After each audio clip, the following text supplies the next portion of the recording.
Welcome back to Out of the Rough. I'm Fred Arnold. I'm joined by Joe Messina. Joe Messina is the president of Wildcat Business Group, and we're going to talk today about the real social marketing for the small business. Welcome to the show. Thank you. You're an expert when it comes to computers, internet, websites. Yep.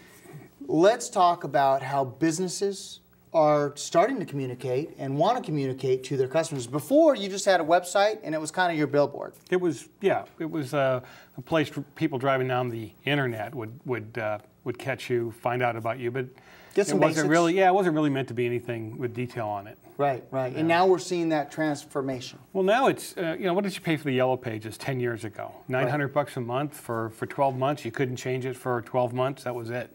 And now we're seeing small businesses go to the website to say, okay, how do I market? They've used a word they never used before. Now, how do I market on my website? And this is your lobby. This is the first thing people see when they access your business. First impression. Yeah, it's exactly what it is. And I'm not saying it just because we do websites, but if they see cheesy, they think cheesy. They think that, I don't know, if you're not going to spend the time showing me what you have, you may not be able to do the work. Yeah, exactly. Yeah. Simplicity sometimes important? Yes, yeah. We talk a lot about white space in the business because you've got too much clutter. It's like anything else. My wife calls it being visually assaulted. You get to that site and you have 4 seconds to grab somebody. You have 4 seconds for somebody to figure out what it is you do before they move on. Okay, or make a choice to move on within your website.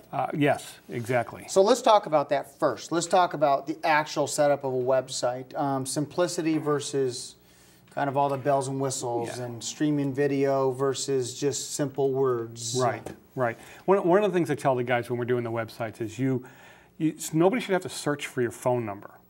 You know, you see some of these websites you get to and they have your website up in big letters on the website. Well, guess what? They had to know that to get there. They already know that. Yeah. Where's the phone number? Yes. Because if they're confused or they want to get information, you want that phone number up front. That is why you create a website so they'll actually call you and either ask for directions to get to your site or find out whether their product is right. Right. Isn't that so true? It is. Yes. It is. And the search function. You shouldn't have to search for the search function. It should be right there because I may get to your site. I've got a client that does flooring. Well, flooring isn't just wood flooring. What is it? Flooring is a lot of flooring. Right, it's carpet, laminates, all that stuff. Right. So if I don't want to search the site manually, I should be able to hit that search box, type, laminate, whatever it is, and get right to that page. Yeah. So there are things that you want up there so people start to feel comfortable right away with, oh, I can move around this. This is easy. Right, right. The key is to drive traffic to your website and ultimately get someone to take action. Whether it be call you to do business with you, apply online. For us, it's applying for loans online. We want that. We want it to result in something. Tell me your opinion of information. Like, let's say if you posted some videos of your company or the process of what you do, length of time to be on the video, thoughts on that? How many sites have you been to where when you first hit that page, there's probably 117,000 lines of text? Right. Or it appears that way, right? What do? Do you read it? Right. It's too overwhelming. It's too much. It's you get to the point. Read the bullets. Right. Right. And I think it's, again, why you have to bring marketing people in when you're putting your website together. And that is, how do you grab somebody's eye with few sentences, few words, so that they go further with it? So I think the key is to make it so they understand what you're saying quickly with few words. And who are you trying to reach? That's the other thing. Young kids today are into sound bites. That's why you see all these news clips that are only 5 or 6 sentences long. You talk about 7 seconds long. Yeah. Well, you talk about YouTube, for instance. There are a lot of instructional videos on YouTube. Those are great. Those are okay to be 10 minutes long.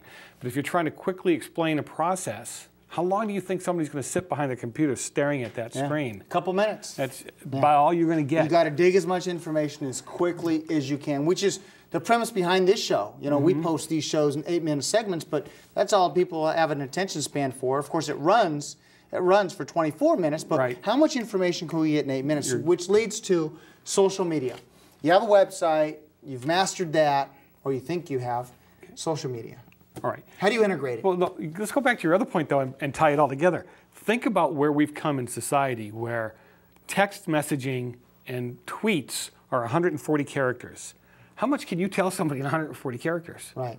So you've got to get that message across hard and fast and get them where you need to go. Yes. And since everybody's doing more and more on the internet, they almost have to trip over you at times, depending on what it is you're trying to do, whether you're retail, service industry. So you have to target your audience.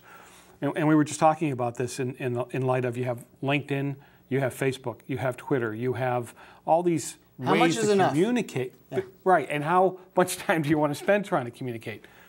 But if you go to your old-fashioned marketing, when it comes to real estate, for instance, we had postcards, right? And you targeted an area, you targeted a certain type of client. You have a postcard with some pictures that might interest the person, and that's it. Right. Not a whole lot of text, not a whole lot of writing. No. But what we're seeing on the social marketing side is it's numbers. Blast it out, get it out to as many people as you can, get the information out, and allow people to choose what they want to follow through with. Go read more. You know, that's a very famous button, right? Read more. Read more. So you go back to what it is that you want to look at. So in a newsletter, if you're doing a newsletter, you have, you know, maybe the first paragraph to get people's interest, and then read more. And then you have another subject, read more. Right. Correct. Yeah, simple things like that. Yeah. Facebook, it's all the rage. I enjoy Facebook to communicate with people and let people know what I do in a quiet way. Any tips on Facebook? Yeah, make sure it really works for you and you're just not wasting time on it. You know, we talked about LinkedIn and Facebook. Now, you're a business person. When you think of LinkedIn, what do you think of? Business. Okay, professionals, business, right? So I wouldn't take a high-end attorney firm and push LinkedIn aside and give them Facebook. Facebook, got it. Doesn't make any sense. However, real estate, in my industry, you loans. want them there. Yes. You want people on there telling them, hey, it was so easy to deal with these guys. Look at the beautiful house we bought. Look what just came. That works on Facebook. So make sure you're not wasting your time, energy, and resources with the wrong tools. Yep. But Twitter always works.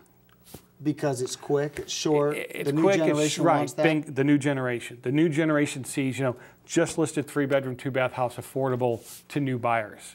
Well, I'm a young person. I'm a new buyer. I'm renting. Let me look at that. Yeah. Do you see what I'm saying? I love it. And one thing I have to say, though, and maybe I'm in the minority, but just because you have Twitter, Facebook, you still have to have a phone number. You still, in some cases, have brick and mortar. You still have to be accessible in other means, old traditional means. They might look you up on the internet, but they still want to touch you and feel you. Yeah, Fred, but I got to tell you something. You're gonna, you know, I agree with you, and I don't get how this all works, but some of our biggest companies, or some of the biggest companies, Facebook, where they start off in a dorm. Yes. You can call that brick and mortar if you want to. Yes. But there are a lot of businesses that are virtual businesses. I see. Until they get big enough, and then they've got a place to go. They reach out. And you talk about the phone number. I mean, you've heard the ads about, what is it, grasshopper.com and those places where they're virtual phone numbers, and they tie to your cell phones. Yes. Because I think it's nuts to see an advertisement that it's Joe's Flower Shop, but you can reach him at joe@aol.com, and here's my cell number. That makes me very uneasy to do because business it's an with AOL like versus your own website. Yeah, have your own website, have your own branding, your own, tie it back to who you are. And I know that you host a radio show called The Real Side. It's also on SCV TV. Yep. And you're branding yourself. And I think that that's really important. Just like you, real social marketing for the small business. Oh, yeah. We just have about 1 minute. Any last tips? Just make sure that you're not, if you've got a business and you're really trying to market it, don't go to Uncle Fred's son to do it. Go to a professional company that has a total solution for you. Marketing, websites, social media, they can really help you tie it all together. Perfect. And Wildcat Business Group can be reached at? 2 ways. Wildcat.la. That's how easy it is. Wildcat.la. Or 257-2626. Area code 661. Yeah. Very good. Thanks for Fred, coming thanks on for the your show. time. I appreciate it. Joe Messina, president of Wildcat Business Group and Real Social Marketing for the small business. I hope you enjoyed this edition of Out of the Rough. I'm Fred Arnold. If you'd like to view this show online, go to scvtv.com or fredarnold.com. If you have any questions for myself, email me at fred@fredarnold.com. Until our next time we meet, make it a healthy and prosperous day, and I hope this show helped get you out of the rough. Bye-bye.